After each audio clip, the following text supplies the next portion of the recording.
Hello there and welcome to the card grotto. For my card today I'm going to be creating a night sky background. I'm going to be using distress inks and some embossing powder.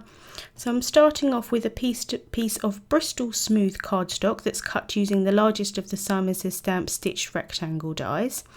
I'm going in with my first colour here, which is the picked raspberry, and then I'll be adding in some seedless preserves and then going back with the picked raspberry again just to blend that out. This is chipped sapphire, really pretty colour, and then I'm going to go in with some black soot at the top. I think I went over this probably 3 or 4 times just to get the nice blend that I want. They do take quite a long time to dry on this Bristol smooth cardstock, so you do have quite a lot of time to kind of blend them in between. So I'm just going to finish off here and add a little bit of more of the picked raspberry there at the bottom, and then I'm going to set that piece aside to dry. So while that piece is dry, I'm going to work on my sentiment. This is from the Lucky Tulip set by the ton, and I'm using some Versamark ink and I'm going to stamp that onto some black cardstock.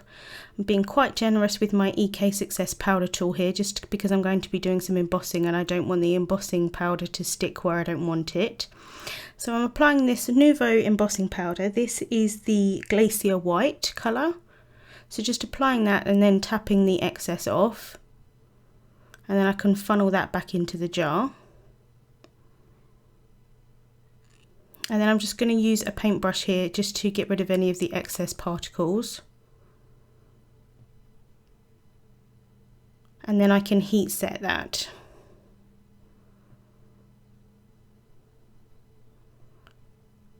And then once I've done that, I just use a Swiffer cloth just to get rid of any of the excess powder tool that was on there.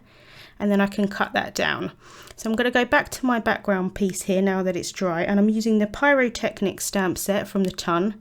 And again, I'm going to use a ton of this EK Success powder tool just to make sure that, again, the embossing powder doesn't stick.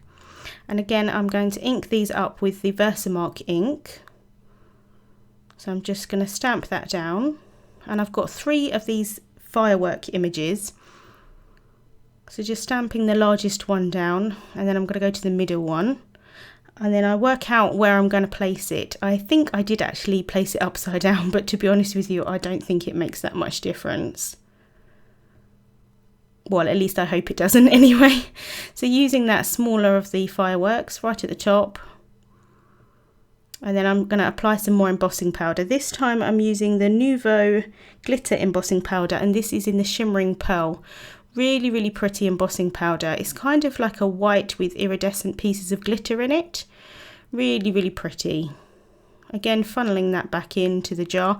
I really like those tonic embossing powders. The top of the jar is like a diamond, really pretty. So just getting rid of any of the excess powder, and then I can heat set that again.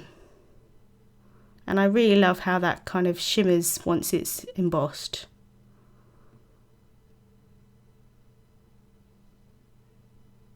And then again, I'm going to go over it with the Swiffer cloth just to make sure that there's no excess powder tool on there. So I'm going to take this panel and I'm going to apply a very generous amount of foam tape onto the back. I decided to use foam tape instead of foam sheet just because the panel warped slightly with all of the heat from the embossing tool. And I find that it seems to stick flatter using foam tape as opposed to the foam sheet. So I'm just sticking that down on there. I've then got my sentiment here that I've cut down, and I'm going to add that on with some more foam tape. So again, just adding a little bit onto the back, cutting it down to size, and then I can remove the backing with some tweezers. And then I'm going to take my T-square ruler here just to make sure that I apply it straight. And then I can press that down. And then I want to add some sequins. And I want to have them poking behind the sentiment piece. Usually I make sure that my foam tape isn't all the way to the back so that I've got space to put the sequins behind it. But I decided to cut these down. I got that trick from Laura Basson. So these sequins are from Pretty Pink Posh. These are the sparkling clear. I thought they would go really nicely with the embossing powder. So just cutting those down, and then I'm applying them with some multi-medium matte. Just sticking those down, and then I can apply a little bit onto the card base itself and then add that smallest sequin on there. And I find that tweezers work really well for that.